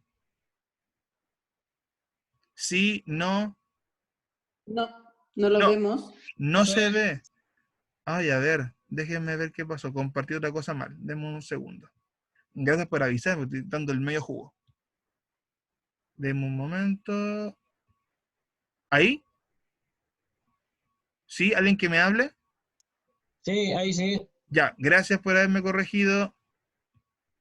Sí, no, independiente está en el correo, ya, pero obviamente para que lo veamos todos. Ya, hago la explicación rápido porque, perdón. Ya, como les decía hace un rato, la pauta que está acá arriba, sí, por eso, hermano, sí, lo sé. Sí, yo me había equivocado, puse mal el compartir la pantalla. Entonces, la pauta de evaluación, como les decía arriba, tiene que ver con los puntos que yo voy a considerar para evaluar. Como les decía hace un rato, por ejemplo, en el punto A hay cosas que son súper básicas, como la entrega del trabajo, la estructura, lo general. Otras que son un poquito más específicas, que la puede ver al tiro, pero esto es lo que yo evalúo para su nota. Entonces, si usted va viendo según el puntaje, usted va llegando a la nota máxima, que es el 100. ¿Ok? Entonces, tranquilos con eso. Y de hecho, se los mandé así, porque les va a servir como una forma de ordenarse respecto a lo que tienen o lo que no tienen. Para los hermanos que estuvieron conmigo en el ramo de redacción, esta es una versión simplificada del trabajo de redacción. Y créanme, porque los que tuvieron redacción llevaron sangre. Este no, está bastante más simplificado. ¿Ya? Así que tranquilos con eso. Y como les digo, tiene que ver con una guía para que ustedes vayan leyendo y vayan viendo si van cumpliendo o no con los puntos que se les piden. Mi recomendación es que cuando usted escriba su ensayo y lo tenga ya más o menos listo, revise en función a esto. Ya tiene esto, no tiene esto, para que así usted vaya viendo si le falta o no le falta algo. Ahora bien, ya. Luego de eso me había ido a la parte de abajo donde están las instrucciones del ensayo, que como les dije, el ensayo normalmente parte o por una temática, o por un comentario, o por una pregunta que usted desarrolle. En este caso, la pregunta que yo les doy es la que está acá arriba en el título. ¿Qué significó Constantino para la iglesia cristiana? Perdón. Que fue todo lo que discutimos hoy día en clase. Y lo que usted va a leer y puede ir complementando. Espérense, tengo a mi hermana Sara ahí que se había bajado. Listo. Esa es la pregunta de base. Si usted quiere dejar la pregunta como título, ningún problema. Si usted quiere modificar un poco la pregunta, complementarla para que sea más acorde a lo que usted va a escribir, lo puede hacer, pero obviamente no debe despegarse de esto. O sea, esta es la idea central. Pero usted puede modificar un poco la pregunta, ¿no? Si quiere, para que le sea más fácil. Luego de eso, hay un párrafo que dice temática, que tiene que ver con los temas que usted se puede incluir en esta discusión. Dice, enfocada en el rol de Constantino en el desarrollo de la iglesia cristiana y las consecuencias a futuro de sus acciones, lo que ya conversamos. O sea, está todo fresquito en su cabeza. Para el ensayo, usted puede considerar como base las siguientes preguntas, y ahí enumero una serie de preguntas. Duda 1, profesor, ¿uno debe agregar todas las preguntas al ensayo? No es necesario. Estas preguntas a usted le pueden servir como una base de lo que debe hacer o de lo que puede incluir. O sea, yo no quiero que usted me haga un pregunta 1, respuesta 1, pregunta 2, respuesta 2. El ensayo es un texto que, aunque puede tener divisiones, como por párrafo, es un texto único. Es un texto que es principalmente un texto de opinión, pero una opinión fundamentada. ¿Qué quiere decir eso? Un ensayo, a diferencia de un informe, por ejemplo, o una biografía, en la biografía uno busca la información más exacta posible de una persona. En este caso, Constantino. Nació el día tanto, hizo tal cosa, en tal fecha pasó esto. Es una biografía, como un trabajo tipo de investigación. Aquí yo no le estoy pidiendo eso. Le estoy pidiendo que usted, como estudiante, sea capaz de formularme una opinión con bases, con un criterio sobre si algo corresponde o no corresponde. En este caso, ¿qué significó Constantino para la iglesia cristiana? Usted puede decir, significó 3 cosas. La primera, significó un avance en el aspecto de la persecución. Segunda, significó un acercamiento de la iglesia cristiana al mundo imperial, al mundo político. Y en tercer lugar, significó un retroceso para tal cosa, por decirle algo. Le tiré 3 puntos hacia el hilo. La idea es que usted responda esa pregunta de una forma detallada, crítica, o sea, que tenga una opinión fundamentada. A diferencia de un trabajo de investigación que tiende a ser más neutral, porque usted busca información y la transmite, el ensayo a usted lo pone en la posición de plantearse una postura. Postura 1. Lo que hizo Constantino fue bueno. La figura de Constantino fue buena por A, B, C, D motivo. Postura 2. No, ¿sabes qué? La figura de Constantino fue mala. Fue un hombre pagano por tal cosa. Y a la larga, esto significó esto. Postura 3. Mitad y mitad. ¿Sabes qué? Tuvo esto bueno, esto malo, pum.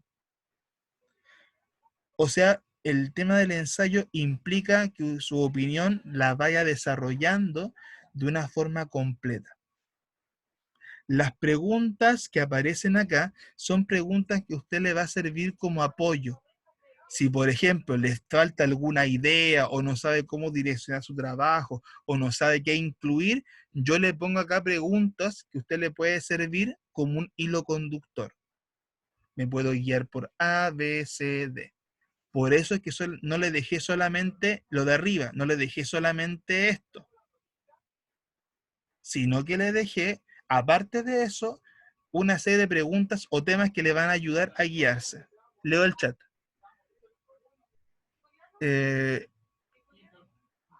¿Por qué ensayo y no prueba? ¿Cuál es la diferencia? A ver. Uy, buena pregunta, ¿eh? Ya, a ver. Una prueba es una evaluación que uno hace de conocimientos específicos. O sea, te voy a preguntar fecha, te voy a preguntar año, te voy a preguntar eventos. De hecho, una prueba para esto también sirve, pero no la hacemos por la diferencia de que estamos como alejados. Pero es una prueba específica. Aparte que en una prueba escrita, usted, por ejemplo, no va a tener ni apunte, ni libro, ni nada. Es su conocimiento que usted logró memorizar, retener para cierta fecha. En el ensayo no, usted va a tener un tiempo establecido donde va a poder buscar sus resúmenes de clases, sus libros, todo. Usted va a tener a disposición toda la información que usted pueda tener a disposición. Y aparte de eso, el ensayo, como alguien lo mencionaba recién, incluye su opinión fundamentada. Vuelvo al punto. Si usted cree que algo es bueno, que algo es malo, o que algo al final de cuentas resulta o no resulta, pero siempre es de lo fundamentado. El por qué. Quiero que usted como estudiante de instituto sea capaz de desarrollarme en un espacio pequeño una opinión sobre estos temas que hemos visto hasta ahora en la historia de la Iglesia. Ahora, si usted quiere, puede incluir elementos de reflexión personal. De hecho, acá abajito, denme un segundo, voy a agrandar un poco acá. Acá abajo, la última pregunta, que se la agregué. ¿Cómo podría haber afectado esta acción en la historia futura de la Iglesia? De hecho, les puse una pregunta que apunta al futuro. Si usted quiere, puede incluso enfocar su ensayo en la actualidad, de cómo lo que hizo Constantino influenció a la Iglesia actual. ¿Me entienden? O sea, no está tan limitado, a diferencia de una prueba, que usted responder la pregunta como tal, si es correcto o incorrecto.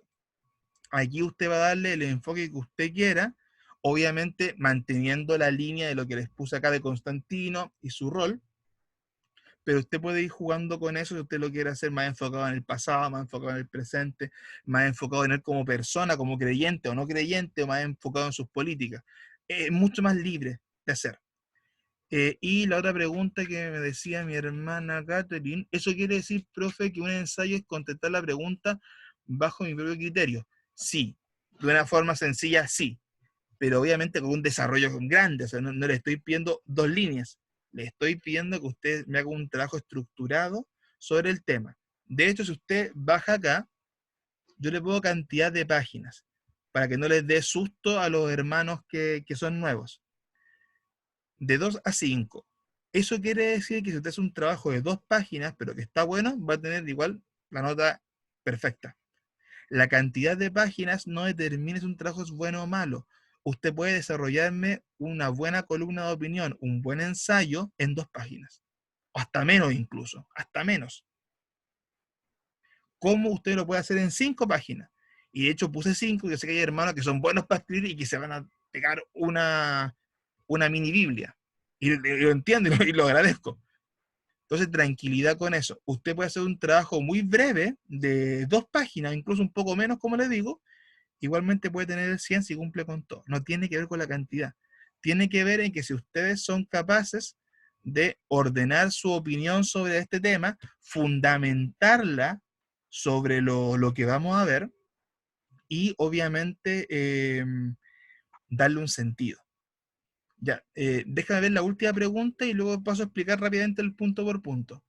Si hay más dudas, hagan las dudas por favor ahora. Ahora es el momento para que lo hagan completo. Claudio, el ensayo permite una retroalimentación al profesor de manera tal que permite saber realmente si la integración del proceso de enseñanza-aprendizaje ha sido realizada. ¡Ay, que habla como profe! Evita la copia literal de datos de una prueba en casa. Sí, hermanos, miren, aquí, ¿por qué una prueba no? O sea, una prueba no en este formato. Una prueba, a pesar de que puede incluir preguntas de desarrollo, una prueba, obviamente yo tengo que enfocarme a que usted sea capaz de hacerla en un tiempo específico y que usted maneje de forma concreta ciertos conocimientos objetivos específicos. El ensayo, bien como dice Claudio, es cómo usted integralmente maneja el conocimiento, cómo usted aplicó todo lo que vimos en clases a una idea mucho más desarrollada, ¿ya? El ensayo, gracias Sara por agregar, el ensayo implica leer comprensivamente fuentes de información, identificar argumentos en contra y a favor del tema, reconocer qué es prejuicio y qué es verdad, y desde ahí analizar y generar una opinión personal. Gracias Sara también por agregar eso. Ahora, hermano, paréntesis, Claudio, Sara, estudien, sean profe del IBN, yo soy muy bruto, usted dice las cosas mucho más lindas. Por eso es que usted en el ensayo no lo va a hacer en un día o en una hora. Usted requiere que lo que hemos visto en materia, lo que usted ha leído, lo que usted tiene que ir leyendo, lo vaya masticando, lo vaya entendiendo poco a poco. ¿Ya? Si usted lo entiende poco a poco, es factible que usted sea capaz de generar una opinión fundamentada, o sea, con sentido, no el sí porque sí o el no porque no. Una opinión de un por qué. Y eso es parte de la meta de esta asignatura y del IBN en general, que ustedes no solamente conozcan de la Biblia de memoria versículos, sino que sean estudiantes con un criterio formado. Y el ramo de historia de la iglesia te da pie para eso, para que usted vaya desarrollando una estructura formativa con un conocimiento mucho más integrado de todo lo que vemos. ¿Qué quiere decir eso? A mí no me sirve que usted solamente se conozca las fechas del edicto de Milán, por ejemplo, que es una pregunta como de prueba, la fecha tonto. No me sirve eso. Es poco lo que me sirve. Me sirve porque usted debe ubicar más en la historia. Pero cuando yo logro que usted entienda la importancia del evento, cómo afectó el evento o cómo afectaron los personajes que estuvieron involucrados en el evento, para mí eso me sirve mucho más como profesor que usted conozca la fecha. Entonces, el ensayo te permite eso, que uno desarrolle de forma mucho más clara una opinión personal. Arlet que pregunta, lo del puntaje, sí, disculpen que ya que estaba respondiendo al otro me volé. Cada punto que aparece en su pauta tiene un máximo de 3 puntos y un mínimo de 0, así que no lo incluyó. ¿Ya? En total, no he hecho la multiplicación, la verdad, pero debería ser 1, 2, 3, 4, 5, 6, 7, 8, 9, 10, 11, 12, 13, 14, 14, 14, 14, 14, 14, 14, 15, 16, 17, 18, 18 por 3. Creo que es 54.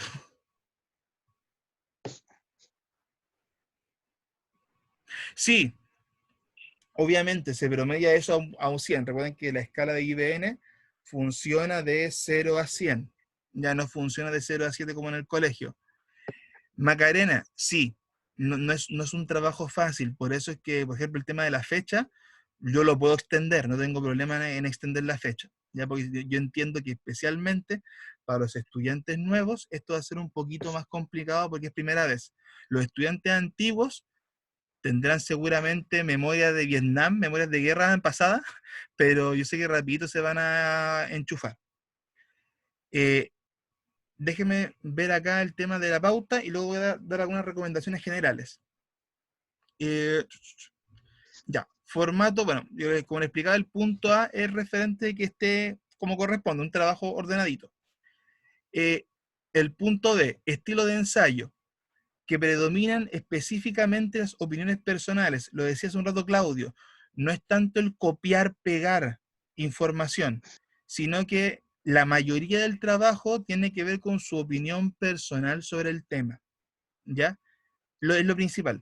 Obviamente, si usted quiere, puede incluir alguna referencia o algo que alguien más dijo, algo de alguna página, lo puede incluir, pero no es lo principal. Su opinión personal es la que debe ser más presente en esto. Incluye elemento crítico, como les decía. ¿Es bueno o es malo? Luego de todo lo que leí, luego de todo lo que me informé, considero que este personaje cumple con A, cumple con B. Entonces, me refiero a que usted sea capaz de generar una opinión crítica. Luego de eso, a nivel de redacción, o sea que esté escrito de una forma correcta. A diferencia del ramo de redacción de hace 2 años atrás, aquí yo voy a bajar bastante el nivel en esto, porque yo entiendo que muchos no están acostumbrados al ramo de redacción, por ende hay cosas que van a tener algunos agujeros. Así que tranquilos, yo voy a ser muy suave en la parte de redacción, porque yo sé que muchos en el curso no han tenido la experiencia del ramo de redacción. Entonces, ahí yo voy a ser muy, muy suave, yo estén tranquilos con eso. Luego de eso, hay 3 puntos que hablan de introducción, desarrollo y conclusión. Usen estos puntos para ver si tu trabajo tiene una estructura más o menos clara. Por ejemplo, una introducción que me cause interés, o sea, que sea, que puede ser con alguna pregunta, hay gente que agrega datos estadísticos, hay gente que agrega alguna frase de opinión potente. El desarrollo lo mismo, o sea, la opinión tiene fundamentos claros o una estructura. Y por último, las conclusiones, que usted me termine cerrando la idea de la forma más completa posible. Y en el punto G, y aquí los hermanos de redacción les voy a dar un salvavidas. Las referencias no las voy a evaluar como las evaluaba antes, a menos que usted sepa cómo hacer referencias bibliográficas, que si es el caso, hágalo. Pero, ¿qué quiere decir eso? Lo voy a dejar en modo muy fácil.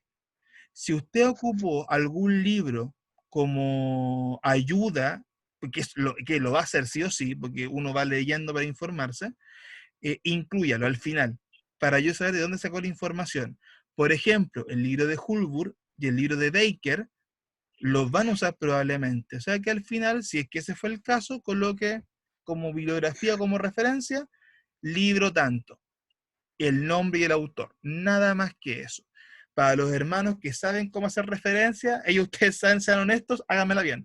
Pero sé que los hermanos que no saben, no les voy a pedir más que eso. Solamente, si excusó algún libro, o la Biblia, o algún pasaje, o lo que sea, inclúyalo, para yo saber de usted de dónde basó la información. No les voy a pedir más que eso, solamente eso, que si usted utilizó un libro, me diga qué libro usó, y eso lo pone al final, ¿ya? Por temas de complejidad no les voy a pedir más que eso. Ahora, hay unas preguntas que estaban pendientes, las vamos a ver al tiro. Wikipedia, recomendación, no usen Wikipedia. Insisto, yo no voy a ser pesado en esto, pero como recomendación de ser humano, no la usen. No es buena referencia. De hecho, no es referencia. Sí, pueden buscar otras fuentes de referencia. De hecho, voy a ver si mañana les voy a mandar un par de reportajes de YouTube, como para que también complementen, ¿ya? De lo que yo estaba viendo. Sí, pueden buscar más. De hecho, pueden buscar todas las fuentes que usted quiera. El tema es que la opinión que usted va a dar es una opinión fundamentada, es una opinión, insisto, que debe tener cierto sentido, que debe tener estructura. Y vuelvo al tema, hermano amado, si usted por ABC motivo, supongamos que no puede hacer las 2 páginas porque no sabe, le cuesta, aún le cuesta tomar el ritmo, y es válido, hágame una, no importa. Si usted me hace una, mira, para que se fije el detalle, el formato son solo 3 puntos. Si usted me entregase una página menos, probablemente se lo baje a 2 o a 1 según lo que me entregue. Se da cuenta que ni siquiera, aunque me entregue menos, no es un impacto grave en el trabajo. Por eso está hecho el formato así. Para que por último, si usted no puede llegar al mínimo de 2 páginas, no pierda mucho. Así que tranquilos con eso. Y para los que no están acostumbrados a esto, va a ser un buen ejercicio. Ya va a ser una forma en que usted va a acercarse al conocimiento de forma distinta.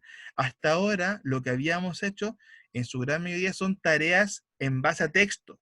Copiar, pegar, copiar, pegar, copiar, pegar, cosa que no es mala, sirve. Pero ahora, aunque sea poquito, vamos a dar un salto. Y el salto es que usted desarrolle una opinión fundamentada sobre un evento. En este caso, un personaje específicamente. ¿Ya? Escriban las preguntas o háganmelas al tiro por el audio.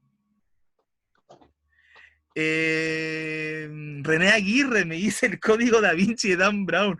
A ver, mira, voy a hacer una aclaración. Bueno, el Código Da Vinci es un libro de ficción, partiendo de esa base, toma elementos históricos que los modifica, los acomoda según la ficción. Ahora, ¿por qué me río? Pero no es mala. Si usted, por ejemplo, utiliza una frase del Código Da Vinci para generar la discusión, no es malo, porque usted lo pone como una forma en que yo me puedo interesar en el tema. Como por la figura de Constantino. Puede ser hasta incluso algo simpático para comenzar a leer un ensayo. Pero ojo, el Código Da Vinci o un libro de ficción no es una fuente de información clave, porque no es, o sea, es ficción, es invención. No, qué bueno que me hace la pregunta, que me habían hecho por interno. Hermano, yo les dije hace rato y se lo sigo insistiendo. Las tareas que usted tenga pendientes, no les estoy poniendo fecha límite. Todas las tareas, las 3 de Juaninas y las 3 de Historia de la Iglesia, no les tengo fecha límite. Me las han estado entregando como boteo algunos. Esas no tienen límite. Ya estoy siendo ahí abierto con eso, porque se entiende la circunstancia distinta. ¿Ya? Esas no tienen límite, las tareas no tienen.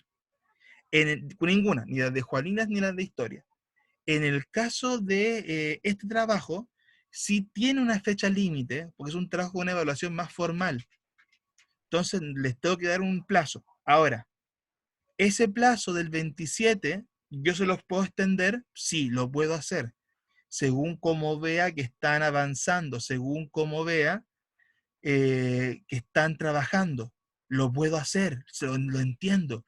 Y hermano, si alguno de ustedes por alguna razón específica tiene algún problema, avíseme por interno. ¿Sabe qué, hermano Patricio? Pasó X cosa y no lo puedo entregar el 27 y buscaremos una solución. No soy una persona cerrada, no soy un demonio, por favor. Lo podemos hacer. Pero este sí tiene una fecha límite porque es una evaluación más específica. ¿Ok? Está fijado para el 27. ¿Lo puedo extender? Sí, lo puedo extender. Así que tranquilos. Ahora, una recomendación personal. Si usted por ABC motivo está atrasado con las tareas, enfóquese primero en el ensayo. Las tareas me las puede entregar después. Y como dije, ni esta semana ni la otra voy a dejar tareas. Van a ser 2 semanas sin tareas para que usted haga todo esto bien y los que están atrasados se pongan al día. ¿Ya? Así que tranquilos con eso. Otras preguntas. 5 minutos más para que terminemos a las 10:15 clavado. Otras preguntas más referentes a ensayo, por favor. Antes que se me olvide, mientras usted me escribe o me hace preguntas, les voy a mandar ahora mismo, apenas termine la clase, esto. Para los que estuvieron en redacción, dentro de esta clase, igual lo voy a mandar. ¿Dónde está? Fue la clase que hace 2 años hicimos de ensayos. Acá está, creo que es esta. Sí, que fue una clase que yo hice para el ensayo que hicimos en ese momento. ¿Ya? En esta clase se explica con un poco más de calma, no con mis palabras raras ni un poco, ¿cómo se dice?, coloquiales, lo que es un ensayo, lo que es por definición,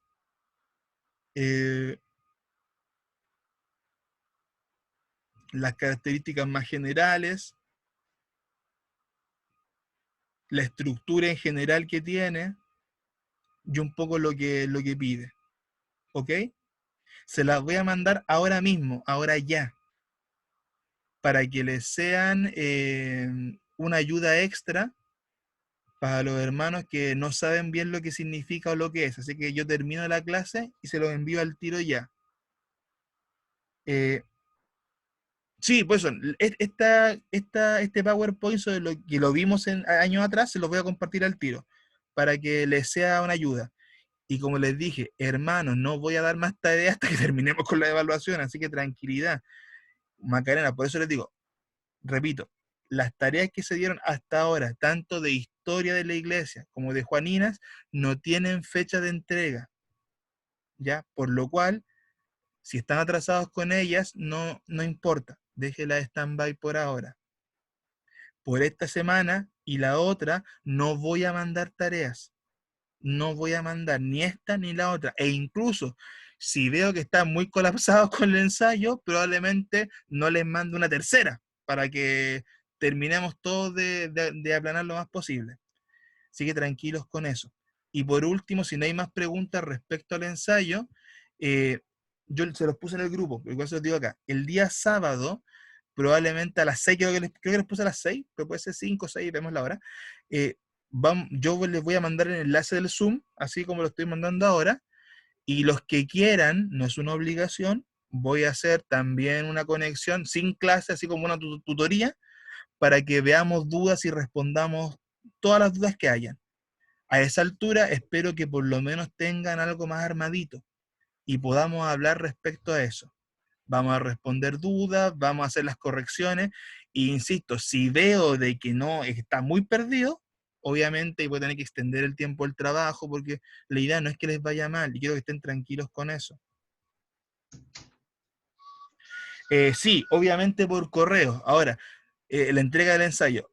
Obviamente, si hubiese algún hermano que está muy complicado con el tema de los correos, me llama y empieza por escáner o por fotografía. Veremos la forma, ya tranquilo. La forma primordial es por correo, de la misma forma que me han estado mandando las tareas. Insisto, si hubiese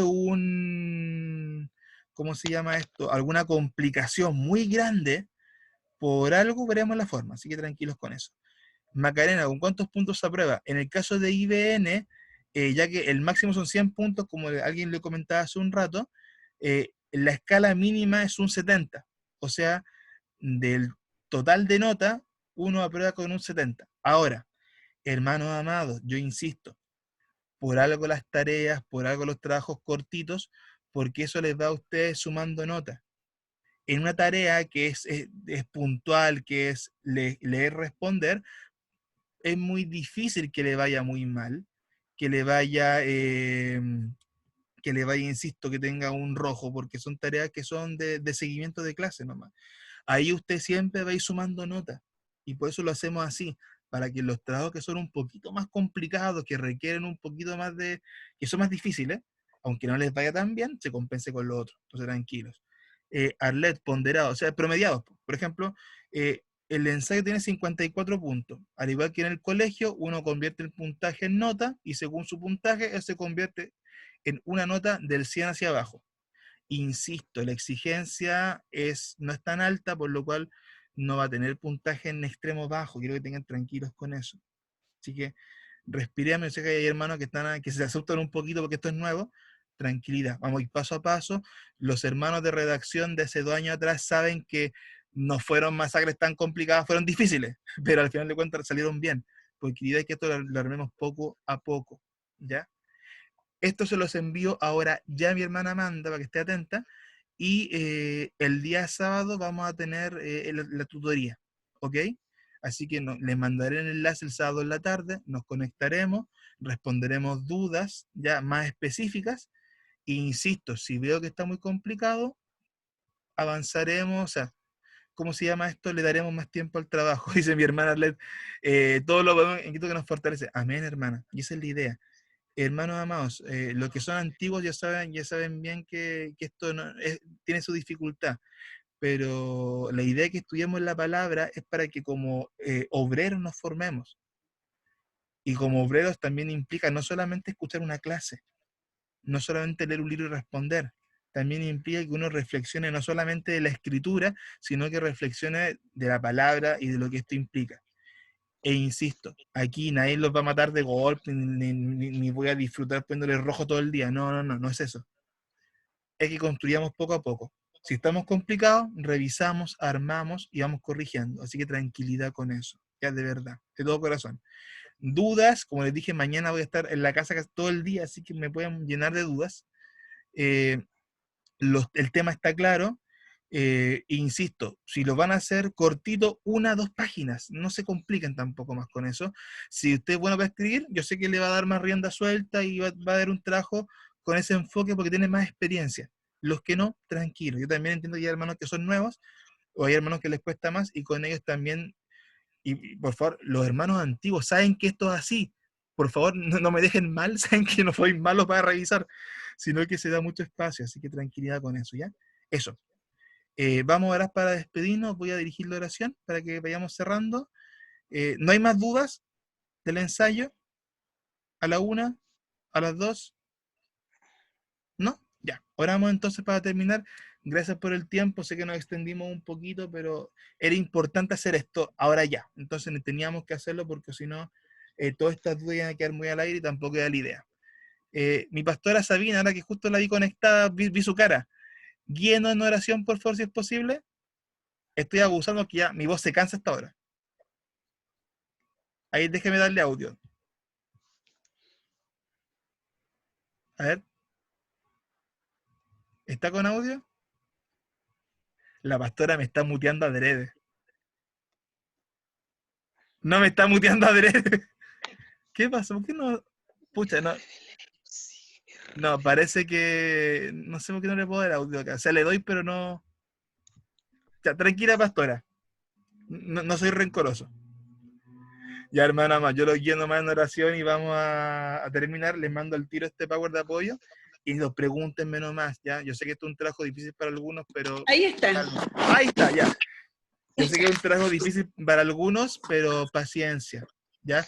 Lo decía mi hermana, todos lo podemos en Cristo que nos fortalece, así que ánimo. Así después cuando sus hijos tengan problemas con una tarea, usted lo va a entender, volar con ellos porque ustedes también han sufrido. Así que tranquila, ¿ya? Pastora. Amén. Amado Dios, te damos mil gracias por esta noche, Señor, porque seguimos, Señor, incorporando conocimiento, Señor, en esta historia de la iglesia que es tan importante para nosotros como hijos tuyos, Señor. Saber, bendito Dios, cómo se movió tu espíritu en ese tiempo, Señor. Aún con hombres, bendito Dios, políticamente haciendo lo correcto, Señor. Pero cuando tú trabajas, bendito Dios, haces las cosas, Señor, con un propósito, Señor. Muchas gracias por cada hermano que ha estado en este curso, Señor. Gracias por nuestro hermano Patricio, que se da el tiempo de enseñarnos. Señor, y que todo esto, Señor, sea para una edificación, para poder, Señor, cada día hacer tu obra mejor, Señor. Muchas gracias, Señor, y también sigue trabajando en nuestros corazones, que tenga Amén. paz, confianza en ti, Señor, en este tiempo de pandemia, Señor, que nosotros no nos atemoricemos, Señor, lo que va a pasar mañana, Señor, que sigamos confiando en ti, Señor. Muchas gracias, hemos orado en el nombre del Padre, del Hijo y del Espíritu Santo. Amén. Amén. Ya, hermano, voy cerrando la reunión. Les mando al tiro el documento a mi hermana Amanda y voy a ver si se los mando por WhatsApp también, si me alcanza el espacio. ¿Ya? Eso. Voy a cerrar la reunión, nos despedimos, nos vemos el sábado los que van a conectarse. Insisto, paciencia, calma, fe, se puede. Así que no nos asustemos. Ya, hermano, nos vemos. Hasta la próxima semana. Bendiciones. Descansen, duerman. Gracias por su paciencia, que siempre es muy Chao, bendiciones. agradecida. Bendiciones. Hasta luego. No, Chao, chao, nos vemos. Mi hermana Sara, Chao. la bendición. Chao, Sarita. Chao, chao.